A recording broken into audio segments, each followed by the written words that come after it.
EW has acknowledged one of their biggest mistakes, and in this video, I'm going to tell you exactly what that mistake is and what they did to acknowledge it. Almost admit it, address it, if you will, and the proof is in the pudding. Facts do not lie, folks. Look, here's a reality of the situation with AEW.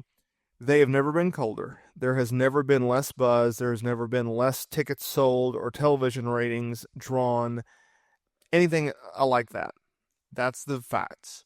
They are in a downturn, and it sucks as a guy who A, covers them and makes content for them for a living, and B, for being a wrestling fan. Because whether you don't like AEW or you like AEW, you should want AEW to succeed. You would want WWE to succeed. You want all of these promotions to succeed. You do not want another monopoly. Monopolies suck.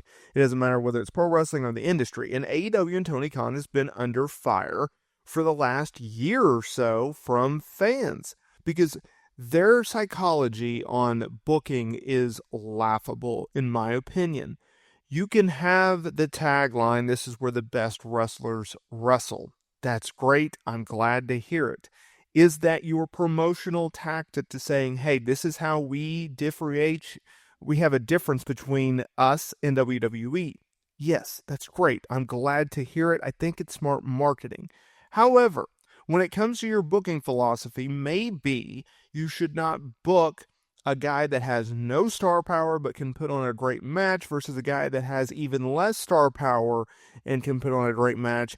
Put them on television for 12, 15, 20 minutes and then expect them to draw ratings. It doesn't work. Top tier talent has to work with upper card talent to get upper card talent to main event talent. And upper card talents have to work with lower tier talent to get lower card tier talent to upper card tier talent. Enhancement guys have to work with lower card guys to get lower card type talent. That's just how it is. Star power has always driven this business. Now let's get into today's video because one of AEW's biggest problems, now keep in mind, I have bought every single AEW pay-per-view event except for one in the history of this promotion. Okay, that's some serious money. That's what, 40, 45 bucks a month nowadays. So I've paid my money. AEW used to have a business model where their pay-per-view schedule was 4 times a year. And now we have started to morph into 6, and then we've gone up to 8, and now we're up to like 10 to 11 to 12, essentially, okay? And AEW and Tony Khan, he had always wanted to give the fans their money's worth, and I appreciate that, and I want that.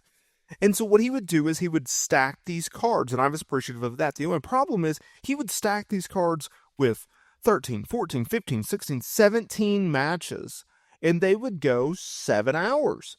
If you count in pre-shows, there have been pre-shows where they've had 4 to 5 matches on these freaking pre-shows, and they're 2-hour pre-shows. And then you would go into a pay-per-view event that would be 4.5, 5 hours long.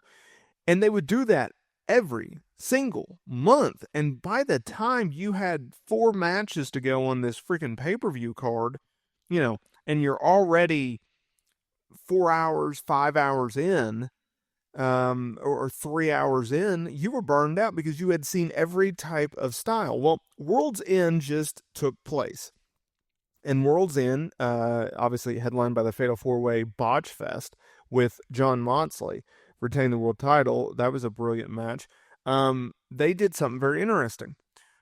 AEW World's End was the shortest, quickest, whatever you want to term it, pay-per-view length that they've done in recent memory. It only had 2 hours of main card in-ring action, and it got over at 11:30 Eastern.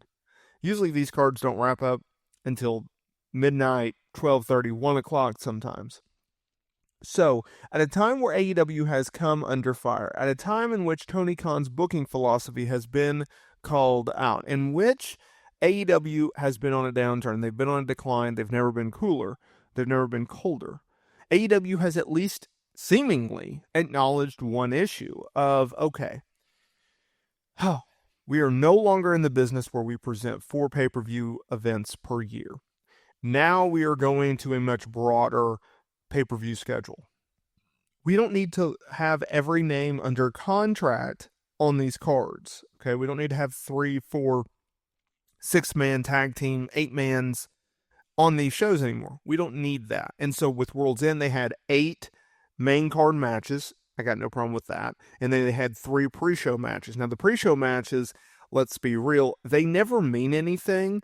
Like, even if you go back to WWE in, 2013, 2012, 2016, 2017, up to 2020, when they did pre-show matches, they would do 1 or 2, and they would always involve, like an enhancement match, just to get, someone over, and then like a title match. Like, they at least made it worth your while.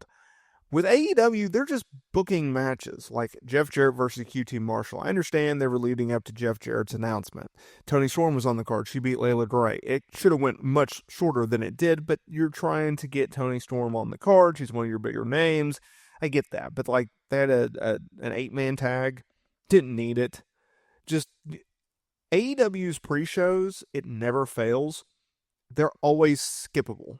Like, even in 2012 and 2011 and 2013 and 2014, you'd have like the New Day and the Usos, or the Shield versus the Wyatts, or the Shield versus the Usos, or the Shield versus New Day. Like, they were putting on banger matches on these pre-shows. Like, they were well worth it. AEW, you don't really need to go out of your way to see these pre-show matches. You really don't, especially when they have these long cards. But at least it's a trend in the right direction if you're an AEW fan. Because if you look at it like this, of saying, okay, we're going to give you your money's worth. Like, don't get it twisted.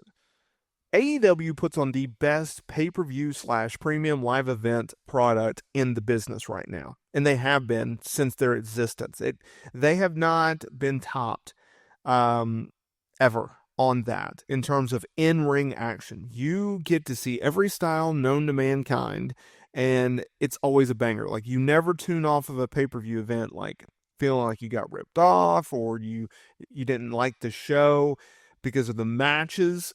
It's never been like that. With WWE, like, it's usually pretty straightforward. You know who's going to win, you know who's going to lose, but it's good storytelling, all right? The matches, they're good. Some are great, but that's essentially what you're going to get. You always know you're going to get a solid product with WWE, and you know you're going to get some amazing matches with AEW. The only problem is, look, you're asking fans to shell out $40, $50 a month, every month. Can you at least make it a little bit more convenient for the fan base of not having to drink a cup of coffee an hour before your show starts because you know you're going to be up for the next 5, 6, 7 hours? That's all I'm asking. Like, as a guy that covered UFC and Bellator for years and years and years, I refuse to do UFC events because their events last 6, 7, 8, 9 hours. It's ridiculous. No one wants to sit there for that amount of time watching a product. So I'm happy to see AEW is doing something about this.